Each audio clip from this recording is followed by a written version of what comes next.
ሁሌም ከቴክኖሎጂ ጋር የሚራመደው ብርሃን ባንክ ዛሬም አዲስ መላ ይዞ መጥቷል። በኢትዮጵያ ዘመናዊ የትምህርት ቤት ክፍያ ስርዓትን በማስጀመር የመጀመሪያው ባንክ ብርሃን ባንክ ነው። ከ1000 በላይ የኢትዮጵያን ትምህርት ቤቶችን የክፍያ ስርዓት ያቀለለውና ያዘመነው ብርሃን ስኩል ፔይ አሁን ደግሞ በአዲስ አማራጭ ከቴሌ ብር ጋር በመቀናጀት የብዙዎችን ህይወት እያቀለለ ይገኛል። መላውን ይቀላቀሉ።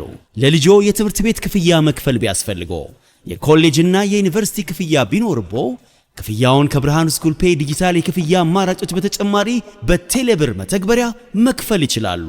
ብርሃን ስኩል ፔይ ከቴሌብር ጋር ተቀናጅቷል። ለብዙዎች ረፍት ሆኗል። እነሆ በረከት ከረፍቱና ከዘመናዊነቱ ጋር ይቀላቀሉ።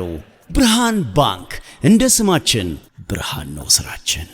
ሌላኛውን ጉዳይ ደግሞ እንመልከት። የጣሊያንን ጉዳይ እናንሳ። ጣሊያን የፒርሎ ሹመት እንደዚሁም ሽረት ሌሎችም ጉዳዮች የተነሱ ይገኛሉ። እንመልከት ይህን ጉዳይ። 50 የብሔራዊ ቡድን አሰልጣኞቹም ሽር የተቀላጠፈበት ጊዜ ላይ ነው ያለነው። ባለፈው አርብ የርገን ክሎፕ የጀርመን ብሔራዊ ቡድን አሰልጣኝ ሆኖ ተሾመዋል። ከዛ በኋላ ቤልጅየም ደግሞ ማርክ ቫን ቦሜልን አዲሱ የቤልጅየም ብሔራዊ ቡድን አሰልጣኝ አድርጎ ሾሟል፣ የሩዲ ጋርሲያ ተተኪ እንዲሆን። ፈረንሳይ ደግሞ ዛሬ የዚነዲን ዚዳንን የፈረንሳይ ብሔራዊ ቡድን አሰልጣኝ ሆኖ መሾም በጋዜጣዊ መግለጫ ይፋ ታደርጋለች ተብሎ ይጠበቃል። ጣሊያን ደግሞ 3 ተከታታይ ዓለም ዋንጫዎች ካለፏት በኋላ የሆነ አሰልጣኝ መሾም ብቻ ሳይሆን ለእግር ኳሷ የትንሳኤ ምክንያት የሚሆን ሰው አሰልጣኝ ብቻ ሳይሆን ስቴትስማን የመቅጠር ግዴታን ነበር። ዝም ብሎ አሰልጣኝ መሾም ብቻ አልነበረም። ስለዚህ ሲጀምሩ ማልዲኒ እንዳለው ከምርጦቹና ምን ጀምረዋል። ቢሆንም ባይሆንም መጀመሪያ እንሞክራለን አለና ካርሎ አንቼሎቲን አነጋገረ። የብራዚል ብሔራዊ ቡድን አሰልጣኝ ናቸው።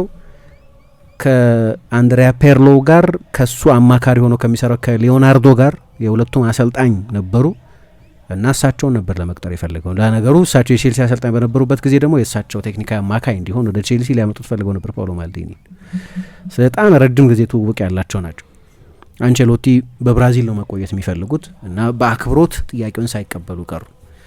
ከዛ ሁለቱም ሰዎች ወደ ባርሰሎና ከተማ ሄዱ እና ከማንቸስተር ሲቲ ጋር ከተለያየ በኋላ በአሰልጣኝነት ቢያንስ የረፍት ጊዜውን እያሳለፈ ያለውን ፔፕ ጓርዲዮላን አሁን አንተ የጣሊያን እግር ኳስ ሲስተም በሙሉ ተቆጣጠር፣ አሰልጣኝ ብቻ ሳይሆን አሁን የእኛ ሀገር እግር ኳስ 3 የዓለም ዋንጫ።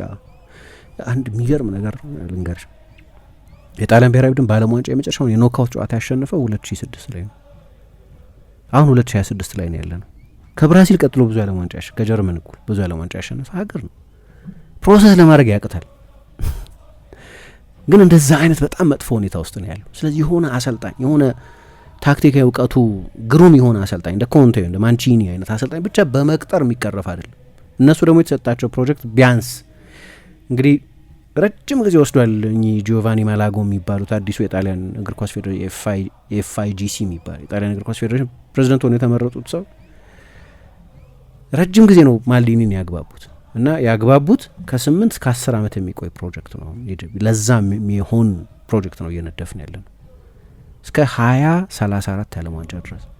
ስለዚህ ይሄ ማለት ፉትቦሉን ይሄ ምንድነው አብዮታዊ የሆነ ስር ነቀል ለውጥ ማድረግ እንፈልጋለን የሚል አቋም እንደነበራቸው ያሳያል። ለዛ ነው ለምን ሊክ አደረጉት አከራካሪ ነው። አሁን ዜናዎች በክለቦች ከሞላ ጎደል በፌዴሬሽኖች በክለቦች ፍቃድም ነው ሊክ የሚያደርገው የሆነ እንዲህ ያደርግን ነው የሚል መልእክት ለማስተላለፍ ለፒአር ጥቅም ሊሆን ይችላል። ግን ሄዱ ጓርዲዮላን አናገሩትና እንዲህ አይነት ፕሮጀክት ነው የሰጡት።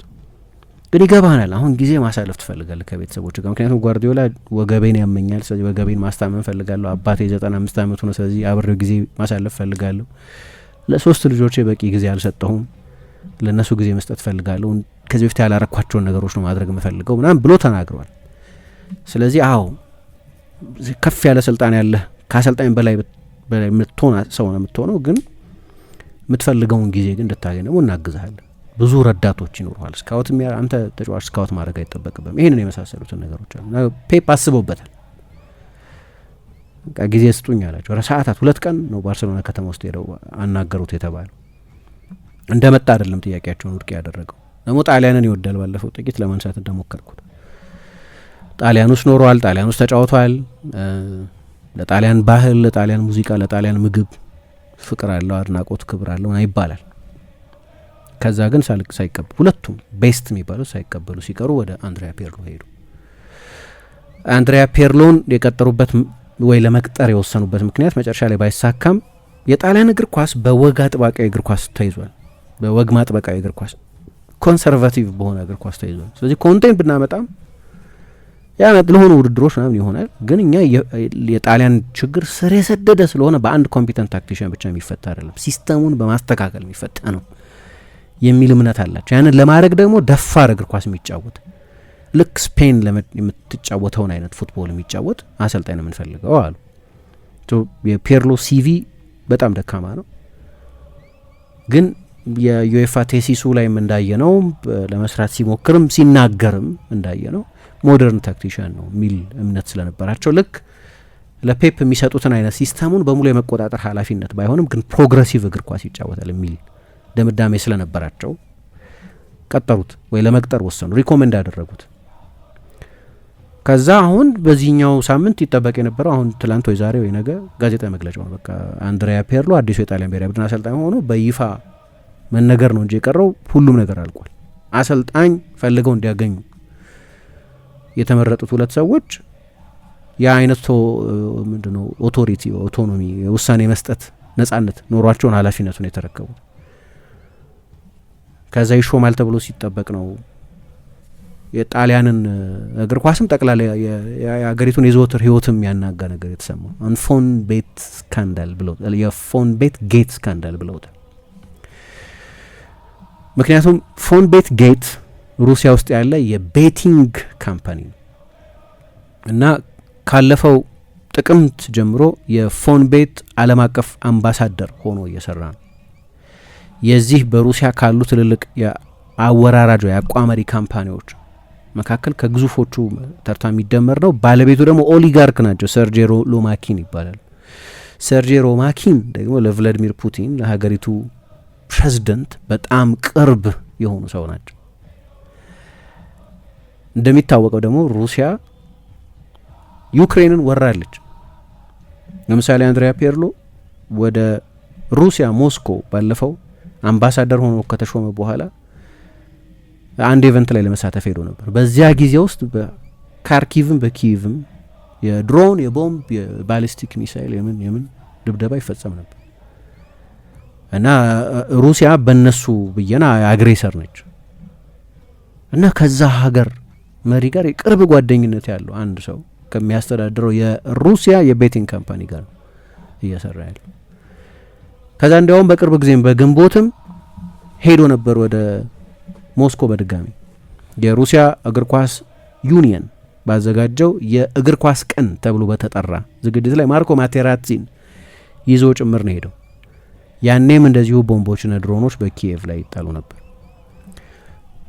ከዛ ፔርሎ የጣሊያን ብሔራዊ ቡድን አሰልጣኝ እንደመሆኑ እንደማይቀር የታወቀ ከመሰለ በኋላ ፖለቲከኞች ዝም ብሎ ሌላ ሰው የእግር ኳስ ኦፒኒየን ጂያኒ ሪቬራ ምናምን ተናግሯል። የባሎን ዶር አሸናፊ ነው፣ የአውሮፓ ዋንጫ አሸናፊ ትልቅ ተጫዋች ነው ጂያኒ ሪቬራ። ግን በሌላ ህይወት ዘርፍ ያሉ በፖለቲካ ውስጥ ያሉ ሰዎች ናቸው ወጥተው መናገር የጀመሩት። ለምሳሌ አንደኛው ካርሎ ካሌንዳ የሚባሉ ለ2 ዓመት የጣሊያን የኢኮኖሚ ሚኒስትር የነበሩ ሰው ናቸው እና ለሩሲያ መንግስት የፕሮፓጋንዳ መሳሪያ ሆኖ ሰርቶ የሚያውቅ ማንኛውም ሰው ናዚዮናሌን ማሰልጠን የለበት፣ የጣሊያን ብሔራዊ ቡድንን ማሰልጠን የለበት፣ በጭራሽ እዛው ሰፈር መድረስ የለበትም ማለት ይሄ ወሬ እንደተወረገ ነው እሱ መሆኑ አይቀርምና የሚል ወሬ ወራት እንደጀመረ። ሌላኛው ደግሞ የአውሮፓ ፓርላማ ምክትል ፕሬዚደንት የሆኑት ፒና ፒቼርኖ የሚባሉ ሌላ አንጋፋ ፖለቲከኛ ናቸው። ፔርሎ ክብሩን በእግር ኳስ ውስጥ ያገኘውን ዝና የፑቲንን መንግስት ለመቀባባት እና ኖርማላይዝ ለማድረግ ኖርማል ሬጂም ለማስመሰል ተጠቅሞበታል እና እሱን ለጣሊያን ብሔራዊ ቡድን አሰልጣኝ አድርጎ መቅጠር በጣም ትልቅ ስህተት ይሆናል ሚል ንግግር ተናገሩ። እንዲህ ነው ብዙ እየተወራ ያለው። ከዛ ደግሞ በቅርብ ጊዜ ዱባይ ዩናይትድ የሚባል ክለብ አሰልጣኝ ነበር በተባበሩት አረብ ኤምሬቶች እና እዛ አሰልጣኝ ሆኖ ይሰራ በነበረበት ጊዜ ፊክስ ፕራይስ የሚባል የሩሲያ የዲስካውንት ወይም በቅናሽ ዋጋ ለደንበኞቹ የሚሸጥ ሱፐር ማርኬት ቼን የክለቡ ስፖንሰር ነበር። የዛ ክለብ የዛ የፊክስ ፕራይስ የዲስካውንት ሱፐር ማርኬት ቼን መስራች ደግሞ እኛው ሰውዬ ሎማኪን የሚባሉ ሰው ናቸው። ስለዚህ ግንኙነቱ በጣም ስር የሰደደ ነው ተባለ። በነገራችን ላይ እነዚህን አይነት ዜናዎች ከሰማ በኋላ አንድሬ ሼፍቼንኮ አብሮት በሚላን ተጫውቷል፣ ጓደኞች ነበሩ ይባል ነበር። ተጣለው አሉ ሀገሬ ላይ እንደዛ ያደረጉ ምናምን፣ እንዴት ያ ገንዘብ ሳያስፈልግ ዋይን ላይ ብረት ላይ ስንት ላይ ገንዘብ እንትን እያል ገንዘብ በአንገብጋቢ የማያስፈልግ ሰው ሆነ እንዴት ከወራሪ መንግስት የቅርብ ሰዎች ጋር አብረት ሰራል ብሎ በጣም ቅር መሰኘቱን ነግሮታል። እና አሁን ሁለቱ አይነጋገሩም። እንዲህ አይነት ሴንቲሜንት አለ። ስለ ጉዳዩ የእግር ኳስ ጉዳይ መሆኑ አብቅቷል። ሌላ የፖለቲካል ፕሬሸር ነው ይህን ነገር የፈጠረው። ሌሎችም ሰዎች ይወጡ መናገር ጀመሩ። ለምሳሌ በእግር ኳሶች ጂያኒ ሪቬራ የዩሮ 68ን ያሸነፈ ባሎንዶር ያሸነፈ የዛ የካቴናቺዮ ኢንተር የሄሊኖ ሄሬራ ቡድን አባሌን በጣም ትልቅ ከጣሊያን ምንጊዜም ትልቅ ተጫዋቾች መካከል ነው ጂያኒ ሪቬራ እና እሱም በላሪፑብሊካ በሚባለው የጣሊያን ሌላ አንድ ትልቅ ጋዜጣ ላይ ትላንትና አንድ አርቲክል ጽፎ ነበር። እሱም መሆን የለበትም በተለይ ከሩሲያ ጋር ግንኙነት ያለውን ሰው በተመለከተ ጠንካራ አቋም መያዝ አለብን። ዩክሬን ጣሊያን ልትሆን ትችል ነበር። ሩሲያ ማንንም ለማጥቃት ወደ ኋላ ማትል ነች፣ በፑቲን ዘመን ያለችው ሩሲያ እና እዛ እየተፈጸመ ያለ ብዙ በደል አለ። ከዚህ አይነት ሬጂም ጋር ግንኙነት ካላቸው ሰዎች ጋር አብሮ መስራት የለበትም። እኔ ማልዲኒን ተስፋ ማደርገው ይህንን የአንድሪያ ፔርሎን የመረጠው ሰው ፓውሎ ማልዲኒ ነው። ከእንደዚህ አይነት ተቋማት ጋር ግንኙነት እንዳለው ባያውቅ ነው ኦነስት ሚስቴክ ነው ብዬ በአምን እመርጣለሁ። እያወቀ ይህንን የሚያደርግ አይመስለኝም ማለት። መጨረሻ ግን ውሳኔውን የሚያጸድቁት ጂዮቫኒ ማላጎ የሀገሪቱ እግር ኳስ ፌዴሬሽን ፕሬዚደንት ናቸው። ከዛ የሳምንቱ መጨረሻ ምንድን ነው ነገሩ የሚለውን ማጣራት ነው የፈለጉት። ምንድን ነው ፎን ቤት ማናቸው ሎማኪን ምን ማለት ነው ለጣሊያን ብሔራዊ ቡድን አሰልጣኝ ምናምን የሚለውን ማጣራት። ከዛ ጠበቆቻቸውን አሰማሩና ኢንቨስቲጌት አድርጉልኝ ምናምን አሏቸው። መጨረሻ ላይ በፖለቲካል ፕሬሸር በእንደዚህ አይነት ኮሜንቶች በጣም ትልቅ ምሬት የተፈጠረበት ጉዳይ በመሆኑ ምክንያት ማላጎ ወሰኑ፣ አይሆንም አሉ እና ራሱ ፔርሎ ነው በሶሻል ሚዲያ ላይ ፖስት ያደረገው። ሰሞኑን የኔን ስም በተመለከተ መራር ክርክር እየተደረገ እንደሆነ በብዙ ቅሬታ ይቻላል። የየትኛውንም አይነት ሀገር ሕግ ተጫዋችም እያለው በአሰልጣኝነትም ስሰራ በከፍተኛ ኢንቴግሪቲ ስሰራ የቆየው ሰው ነኝ እና እኔን በተመለከተ በጣም የተዛቡ ነገሮች የትኛውንም ሀገር ሕግ ጥሼ የሰራሁት ስራ የለም እና የሚባሉት ነገሮች እኔን እንደ ሰው የሚያንጸባርቁ አይደሉም ብሎ ጻፈ። መጀመሪያ ሰኞ ዕለት ደግሞ ተስፋ አድርጌ ነበር የጣሊያን ብሔራዊ ቡድን አሰልጣኝ አልሆንም አለ። ራሱ ነው ኮንፈርም ያደረገው። በኋላ ነው ሊዮናርዶ የተናገረው ከዚያ በኋላ እና በዛ አይነት ፕሬሸር ምክንያት አንድሪያ ፔርሎ ከኃላፊነቱ እንዲያመልጥ ሆኗል ማለት ነው። የጣሊያንና የፔርሎን ጉዳይ እየተመለከት ነው። ልክ ነው። የፔርሎ አለመሾም ከተረጋገጠ በኋላ ሁሉም የጣሊያን ብዙሃን መገናኛዎች ኮሬር ዴላ ሴራ፣ ላ ሪፑብሊካ፣ ጋዜታ፣ ሌሎቹም ይለቃል ማልዲኒ። ምክንያቱም አንደኛ የሱ በገለልተኝነት ውሳኔ መስጠት መብት ነው የተጣሰው። በሱ ግምገማ ፔርሎ ቴክኒካል ችሎታውም ስብዕናውም ለጣሊያን ብሔራዊ ቡድን አሰልጣኝነት የሚያበቃ ነው የሚል ውሳኔ ላይ ደርሶ ነበር እና ደግሞ ማልዲኒ እንዲህ አይነት ባህሪ ያለው በጣም ምንድነው ፍሊንች ማያደርግ ነው የሚል ግትር ነው። አንዳንድ ጊዜ ለምሳሌ ለ9 ዓመት በየቦታው ወደ ቼልሲ መጥቶ እንዲሰራ ተጠይቆ የአንቸሎቲ ረዳት እንዲሆን ተጠይቆ በሌሎች ክለቦች የአሰልጣኝነትም የቴክኒክ ዳይሬክተርነትም በጣሊያን ኤፍኤም ጭምር ረጅም ጊዜ ተጠይቆ አይኑ ሚላን ላይ ብቻ ነው የነበረው። የአንድ ክለብ ሰው ነው። 20 ምናምን ዓመት ለሚላን ብቻ ነው የተጫወተው እና ደግሞ የቤተሰብም እንደምታውቂው ቼዛሬ ማልዲኒ አባቱ ራሱ ፓውሎ ማልዲኒ እንደሱ በስኬትም ባይሆን ዳንኤሌ ማልዲኒ የሱ ልጅ ሁሉ ለሚላን ተጫውተዋል እና ሁሌ ራሱን ከሚላን ጋር አቆራኝቶ ነው የሚላን ስራ እስኪመጣ ድረስ ግን 9 ዓመት ላይ ተጠበቀው ሌላ ስራ ሳይሰራ ሌሎች የቢዝነስ ኢንትረስቶች ሊኖሩት ይችላሉ፣ ግን የእግር ኳስ ስራን በተመለከተ 9 ዓመት የሚላንን ጥሪ ሲጠብቅ ነው የቆየው እና በኋላ የ2022ቱን የሴሪያ ዋንጫ ያሸነፈውን ቡድን ሰራ። ስቴፋኖ ፒዮሊን የቀጠላቸው እሱ ነው። ዝላታንን ያመጣው እሱ ነው። ራፋኤል ሊያዮ ትልቅ ተጫዋች ነበር በዛ የውድድር ዘመን። ቴዎ ሄርናንዴዝ በጣም ወሳኝ ተጫዋች ነበር በዛ የውድድር ዘመን። ዢሩ ጠቃሚ ተጫዋች። እነዚህን ሁሉ ተጫዋቾች ና እናመጣ። ኢሽማኤል ቤናሰር፣ ሌሎችም ተጫዋቾች እና ሴሪያውን ያሸነፈ ቡድን ገነባ። በኋላ አሁን ያሉት ሰው የመጡ ጄሪ ካርዲናሌ የሚባሉት እና ከጄሪ ካርዲናሌ ጋር ደግሞ እንደሚታወቀው መስማማት አልነበረውም። ስለዚህ ከሳቸው ጋር በአንዳንድ ጉዳዮች ላይ ውልፍት የሚል ሰው ስላልሆነ ቡድኑ መገንባት ያለበት በዚህ መንገድ ነው ብሎ ያምን ስለነበር እሳቸው ደግሞ የበለጠ ወጣቶችን የበለጠ ዴታ ሌድ የሆነ ምልመላ ፈለጉ። በዚህ አልተግባቡም፣ ለቀቀ፣ ተባረረ ልበለው። ያኔ ተባረረ ነው የለቀቀው። የሚላን ደጋፊዎች ካርዲናሌ ላይ መጀመሪያ ያቄሙት በዚያ ነው። ግን እነዚህ ባህሪያቱ ምን ይነግሩናል? በጣም ጠንካራ የመርህ ሰው መሆኑን ይነግረናል። እና እንዲያውም ትላንትና ጠዋት የጣሊያን ጋዜጦች ለምሳሌ ላሪፑብሊካ ማልዲኒማ ይለቃል፣ በቃ ይሄ ውሳኔ ውድቅ ከሆነ በኋላ 16 ቀን ብቻ ነው በኃላፊነት የቆዩ 16 2 ሳምንት ብቻ ነው በኃላፊነት የቆዩ እና ሪኮመንድ ያደረገ ሰው ሪኮመንድ ማድረግ ሳይሆን የውሳኔ ያህል ሲል ኦፍ አፕሩቫል ምናምን ይፈልጋል። መጽደቅ አለበት አዎ፣ ግን እንደ ጸደቀ ያህል የሚቆጠር ነው እሱ ውሳኔ። ማላጎ ፎርማሊቲ ነው። ከዛ በኋላ አሰልጣኝ ነው ብሎ ማስተዋወቃቸው ፎርማሊቲ ነው። ዋናው መራጭ እሱና አማካሪው ሊዮናርዶ ናቸው። እና እውነትም እንደተገመተው ትላንት ማታ ጋዜጣዊ መግለጫ ሁለቱም ሰዎች ጎን ለጎን ሆኖ ሰጡ። ለቀናል አሉ ከ16 ቀን በኋላ። ማላጎ አሁን የአንድሪያ ፒርሎና የሩሲያ ጉዳይ ዝም ብሎ ከእግር ኳስም የሚያልፍ ነው ብለዋል። ከሪያልም ኦፍ ፉትቦል የሚያልፍ ነው፣ እግር ኳስ ብቻ አይደለም። ስለዚህ ይህን ውሳኔ መወሰን ነበረብኝ አሉ ሰውየው ራሳቸው አዲስ ናቸው።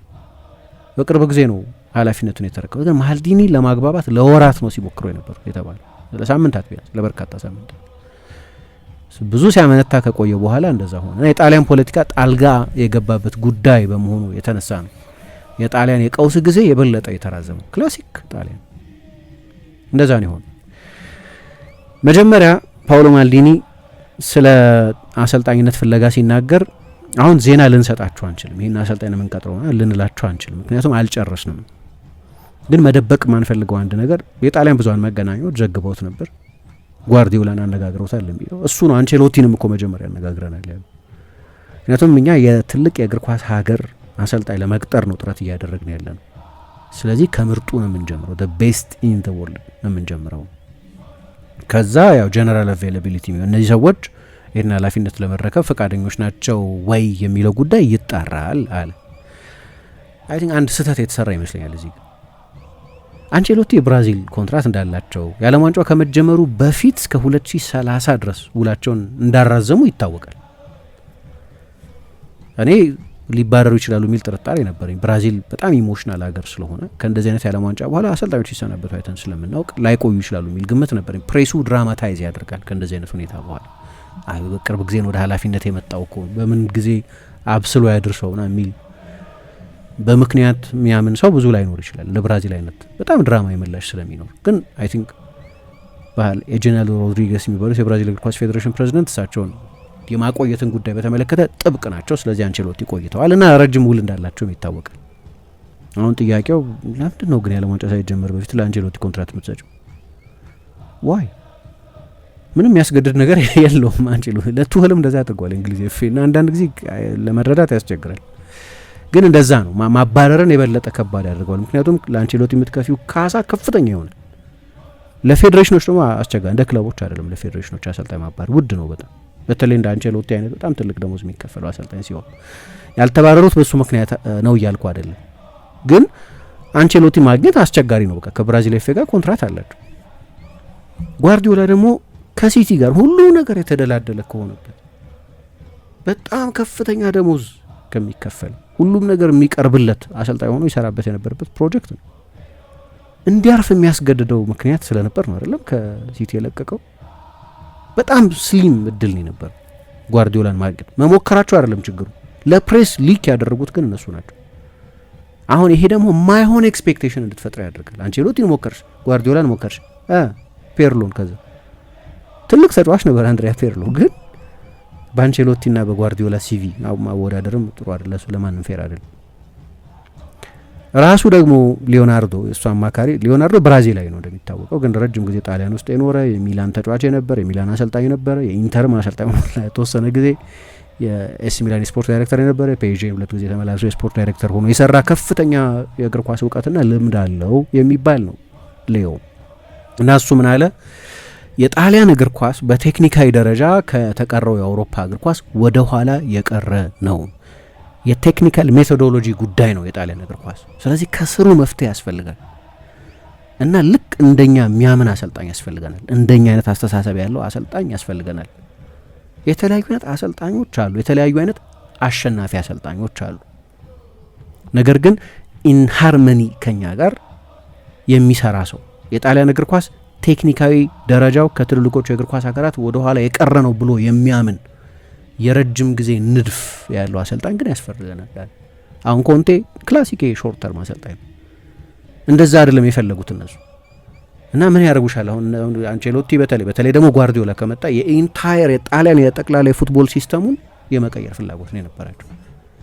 ስለዚህ ጓርዲዮላ የጣሊያን ብሔራዊ ቡድን አሰልጣኝ ከሆነ የጣሊያን ከ21 ዓመት በታች ቡድን ከ19 ዓመት በታች ከ17 ከ15 በሙሉ አንድ አይነት እግር ኳስ እንዲጫወቱ እንዲደረግ ማለት ነው። ሲስተም ማለት ወጥ የሆነ ተዋረድ ያለው የተሰናሰለ እንዲሆን የማድረግ ፍላጎት ነው የነበረው።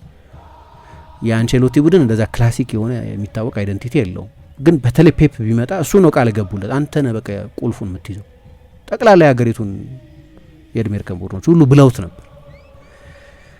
ከዛ ፔፕ በማግስቱ አስብበታለሁ ምናምን አለና ያው ይቅርታ ኖ አለ። እዛ ወደ ፒርሎ ስትመጪ አስብ። እኔ ፒርሎን በጣም ወደው ተጫዋች ግን እንደ አሰልጣኝ ግን እንግዳ ውሳኔዎች የወሰነ የቆየ ሰው በአሰልጣኝነቱ የትም ቦታ አልደረሰም እና የእሱ ነገር አልሳካ ካለ በኋላ አሁን እንግዲህ ወደ ፕላን ቢ ሊሄዱ ነው ማለት ነው። መጀመሪያ የ10 ዓመት እቅድ ሲሉ ነበር። አሁን እየተባለ ያለው ከኮንቴ ከሮቤርቶ ማንቺኒ አንደኛው አሰልጣኝ ይሆናል፣ ጆርጆ ኬሊኒ ማልዲኒ ይተካል ነው እየተባለ ያለው። እንደ ሀሳብ እንደ ራፋኤሌ ፓላዲኖ አይነት አሰልጣኞችም እየታዩ ነው።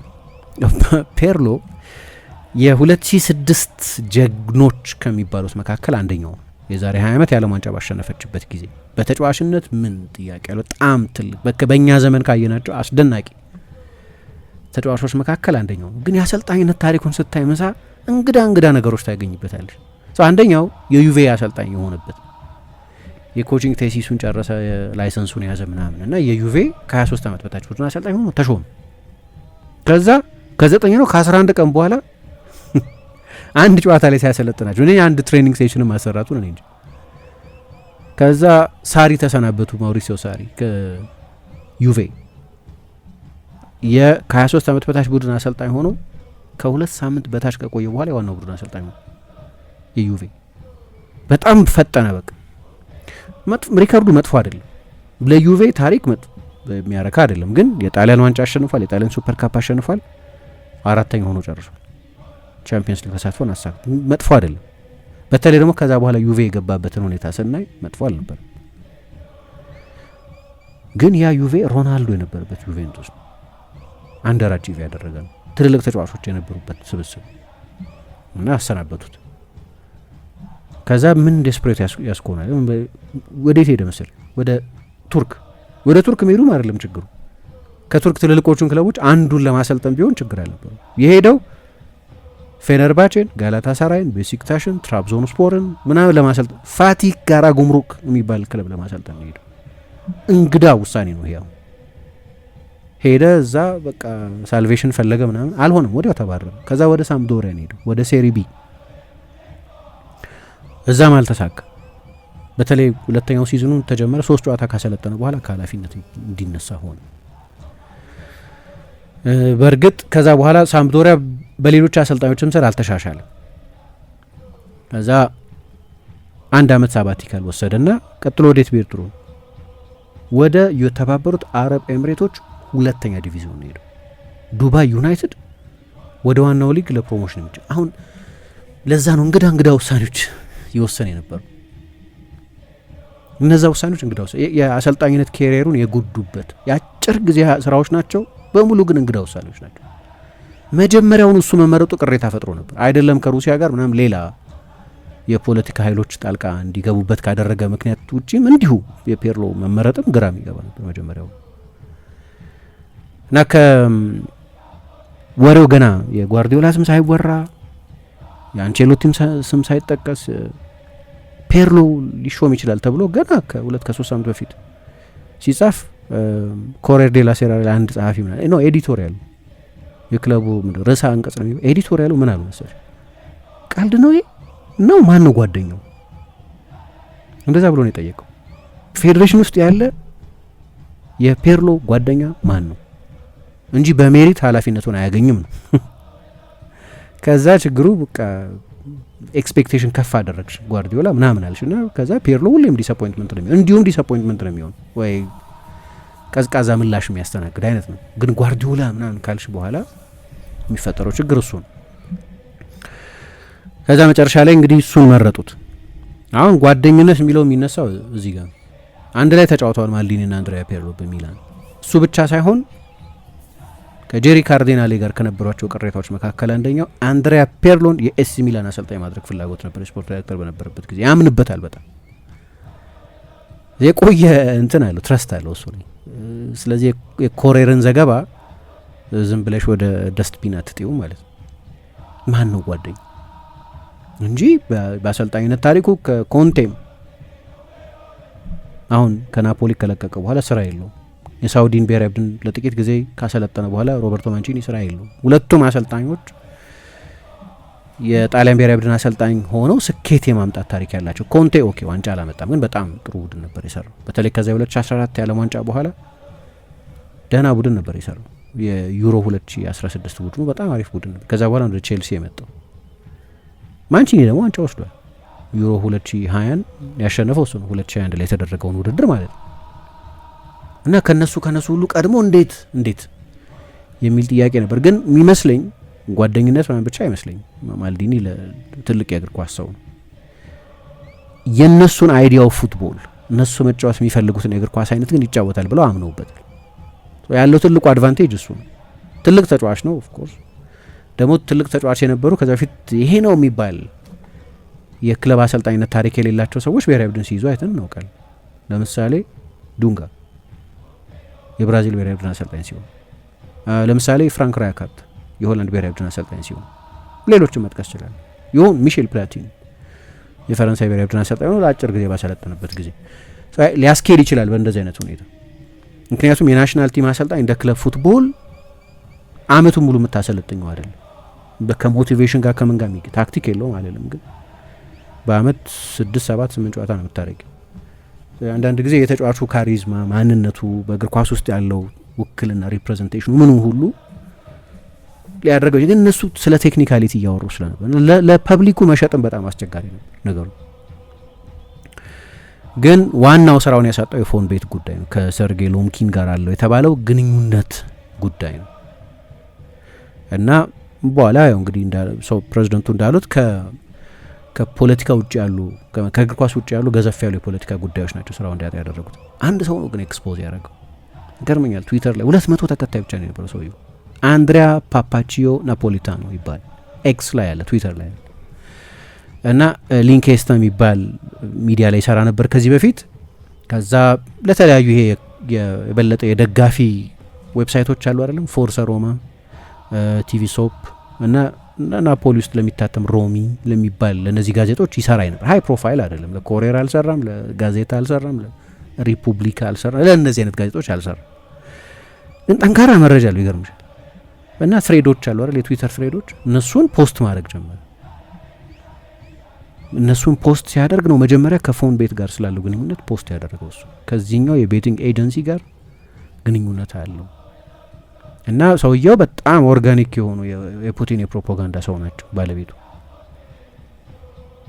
ይሄኛው አንደኛው የፎን ቤት ሀሳብ ለምሳሌ የፉትቦል ዴይ ምናምን ተብሎ አንድ ቀን የተዘጋጀው ኢቨንት ላይ አንዱ አላማ ሩሲያን ወደ አውሮፓ ወደ ዓለም እግር ኳስ የመመለስ ሀሳብ ነው። ኢንተርናሽናል ከዚህ ዓለም አቀፍ መነጠል ማስቀረት ይፈልጋል። ስለዚህ ፔርሎ በተዘዋዋሪ የሩሲያ ፒአር የህዝብ ግንኙነት ሰው ሆኖ ነው እየሰራ ያለው የሚል ዘገባ ነው። እሱ ብቻ አይደለም። በእርግጥ ከጣሊያን መካከል ለምሳሌ ፍራንቸስኮ ቶቲ ሄዷል እዛ 2025 ላይ አንድ የአርቢ ሽልማት የሚባል አለ እና ዛ ያ ሽልማት ግን በሩሲያ ካሉ ትልቅ የቤቲንግ ኢቨንቶች መካከል አንደኛው። መጀመሪያ ጋር ተው አትሂድ እንደ ሩሲያ ምናምን የተባለ ራሱ ጉዳይ ብሎ ሄደና ሚሊዮኑን ይዞ መጣ። ገንዘብ ሰርቶ መጥቷል። ማቴራቲ ሄዷል። ግን ማቴራቲ በኋላ ይቅርታ ጠይቋል። መሄድ ስህተት ነበር ብሎ በቪዲዮ ሁሉ ሰርቶ ይቅርታ ጠይቋል። ከዛ ደግሞ ሌሎችም መጠቀስ የጀመሩ አንዳንድ ጉዳዮች ነበሩ። ለምሳሌ የማልዲኒን 2 ልጆችና አንድሪያ ፒርሎን የሚወክለው ኤጀንሲ አንድ አይነት ነው። ዩፈርስት የሚባል በቀደም ዩፈርስትን አንድ ቦታ ጠቅሼው ነበር መሰለኝ። ሉዊስ ደ ላ ፉዌንቴ የዩፈርስት ሰው ናቸው፣ ወይም ኤጀንሲው እሳቸው ሪፕሬዘንት ያደርጋል። ከዛ እዚህ ጋም ክላሽ የሚያደርግ የቢዝነስ ኢንትረስት አለ ምናምን ተባለ። ብቻ ብዙ ነገሮች ጻፈ ይሄ ሰው። በእነዚህ ሁኔታዎች ምክንያት እሱን የመጀመሪያ ወደ አይን ውስጥ ያስገባው ይሄ ሰው አንድሪያ ፒርሎ። አሁን እንግዲህ ቀጥሎ ምን ይሆናል ነው፣ ቀጥሎ ማን ይሾማል የሚለው ላይ ነው የደረሱት። ምክንያቱም ያው ፒርሎ ኃላፊነቱን አልተረከበም። እነ ማልዲኒ ደግሞ ይሄ ምንድነው ዴሌጂቲማይዜሽን የሚባል ወይም በቃ በደንብ ያን ኦቶሪቲ አልተከበረላቸው፣ ስለዚህ ከኃላፊነታቸው ለቀዋል። ያረጋል ደግሞ ማልዲኒ እንደዛ ብዙ በእንትኖቹ ላይ መደራደር አይፈልግም። አሁን ጥያቄው ማልዲኒ አያውቅም ወይ? ማልዲኒና የፋይጂሲ ፒርሎ ከሩሲያ የቤቲንግ ኤጀንሲ ጋር ግንኙነት እንደነበረው እና ያ ከታወቀ በኋላ እንዲህ አይነት ምላሽ እንደሚያስተናግድ አላወቀም ወይ? እነሱ ላይ ብቻ ማትፈርጁ በመሰለ እስከ ይሄ ጉዳይ ይፋ እስኪደረግ ድረስ ፎን ቤት በጣሊያን ይሰራ ነበር። ዌብሳይቱ ቤት ማድረግ ነው ይችላል ሰው ገብቶ። አሁን ነው ከዛ የጣሊያን መንግስት ያገዱ። ስለዚህ እነሱ ራሳቸው አላወቁትም፣ እንኳን ማልዲኒ አላወቁትም እነሱ።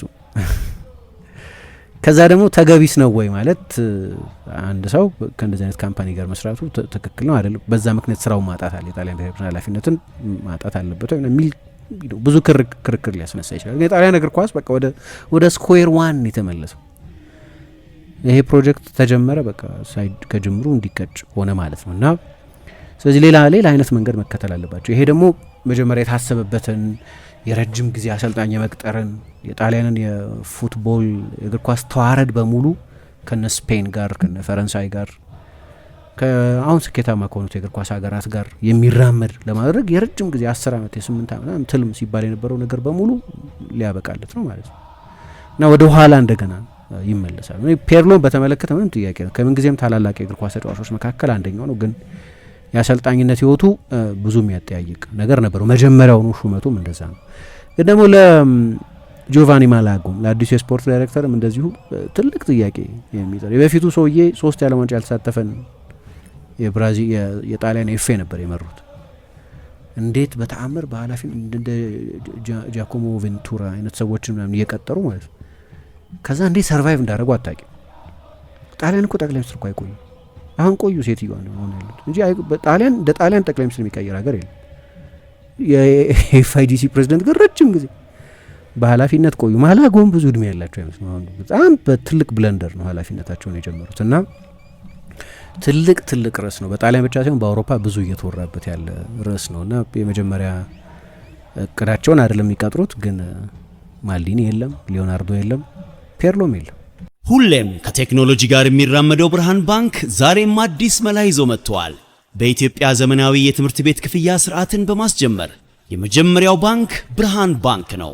ከ1000 በላይ የኢትዮጵያውያን ትምህርት ቤቶችን የክፍያ ስርዓት ያቀለለውና ያዘመነው ብርሃን ስኩል ፔይ አሁን ደግሞ በአዲስ አማራጭ ከቴሌ ብር ጋር በመቀናጀት የብዙዎችን ህይወት እያቀለለ ይገኛል። መላውን ይቀላቀሉ። ለልጆ የትምህርት ቤት ክፍያ መክፈል ቢያስፈልጎ፣ የኮሌጅና የዩኒቨርሲቲ ክፍያ ቢኖርቦ ክፍያውን ከብርሃን ስኩል ፔይ ዲጂታል የክፍያ አማራጮች በተጨማሪ በቴሌ ብር መተግበሪያ መክፈል ይችላሉ። ብርሃን ስኩል ፔይ ከቴሌ ብር ጋር ተቀናጅቷል። ለብዙዎች ረፍት ሆኗል። እነሆ በረከት ከረፍቱና ከዘመናዊነቱ ጋር ይቀላቀሉ። ብርሃን ባንክ፣ እንደ ስማችን ብርሃን ነው ስራችን።